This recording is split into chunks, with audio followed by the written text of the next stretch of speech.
Hello children, welcome back to the next science session.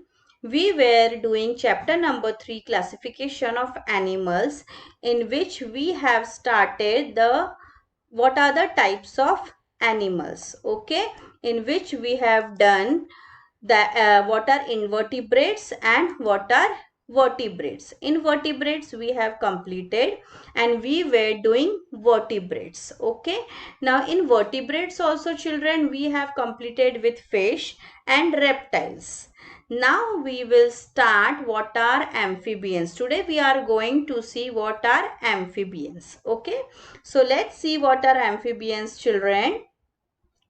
So now amphibians are the animals that can live on land as well as in water.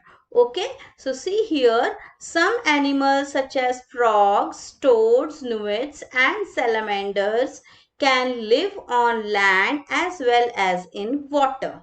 They are called amphibians. Okay, so examples are given children here: frog, toads, newts. These are few animals which can live on land as well as in water.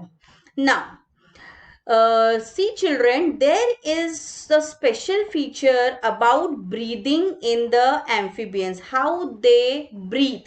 Okay, so this is very important in amphibians, the breathing characteristic. Okay, so how they breathe children, see. Amphibian breathe with the help of lungs when they are on land. Okay, now children, when amphibians they are on land, they can breathe with the help of their lungs, and when they are in water they breathe with the help of their moist skin. So in two ways they can breathe, that is when they are on land they breathe with the help of lungs, and when they are in water they can breathe with their moist skin. Okay, and one more characteristic is there children, that I will tell you later. Okay, frog have longer hind limbs to hop on land. So this is also the characteristic of frog, that they are having longer hind limbs to hop on land. Okay, now here what is this children? Yes, this is a baby frog, that is tadpole. Baby frog is called tadpole. Now I was talking about the special one more characteristic of frog, that is this, that how this tadpole breathe. Okay, that we are going to see now. See, the eggs laid by frogs hatch and tadpoles are born. Okay, so when the frog lays eggs, it hatches and tadpoles are born. A tadpole breathes with the help of gills and can live only in water. Now see children here, as fish, you know fish, we have already discussed in previous video that fish, they live only in water.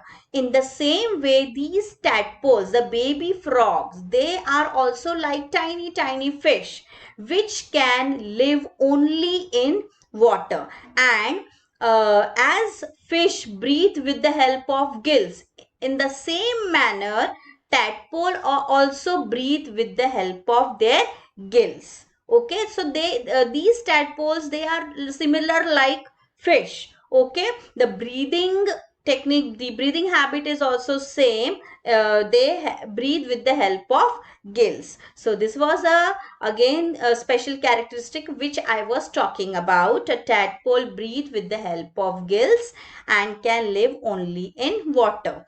It undergoes several changes and turns into an adult frog that can then live on land as well as water. Now children, these tadpoles, they grow up slowly and they turns into adult frog. And when they turns into adult frog, they can live on land as well as in water. Okay. A frog breathes with the help of lungs when it is on land and with the help of moist skin when it is in water. This I have already discussed with you that tadpole, when it is in tadpole state, it can live only in water, okay, and they will breathe with the help of gills. But when they turns into frog, these frog, they can live in water as well as on land, and they breathe with the help of lungs when they are on land, and when they are in water they breathe with the help of moist skin. Okay children, understood? Yes. A frog has a very long and sticky tongue. Whenever it spots an insect nearby, it sticks out its tongue.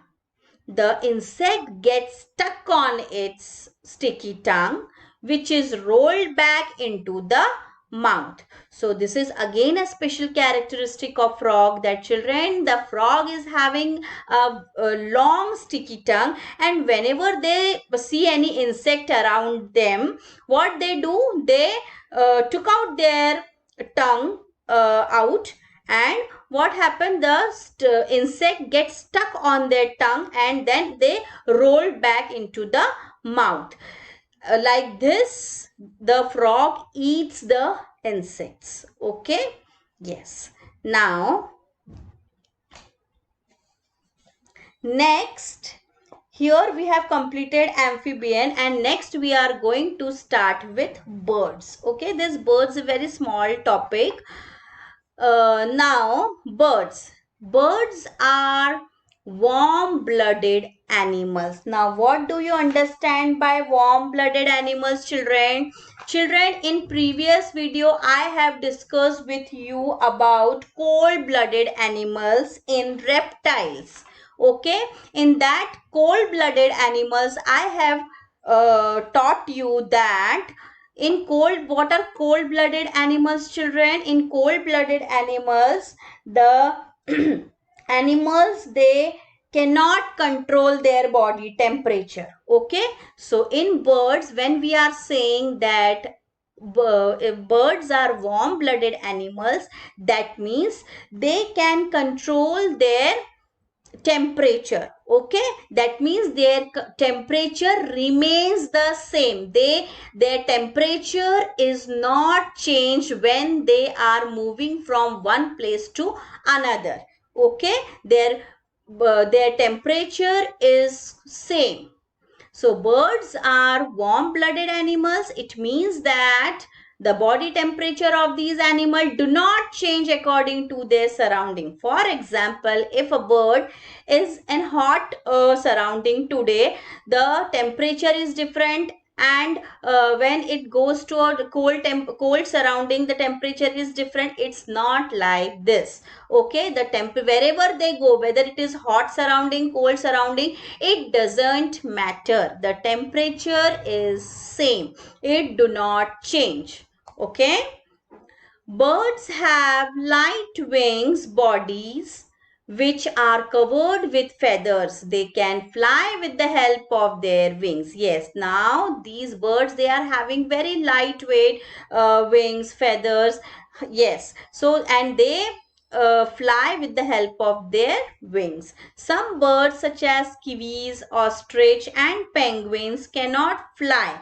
They are called flightless birds.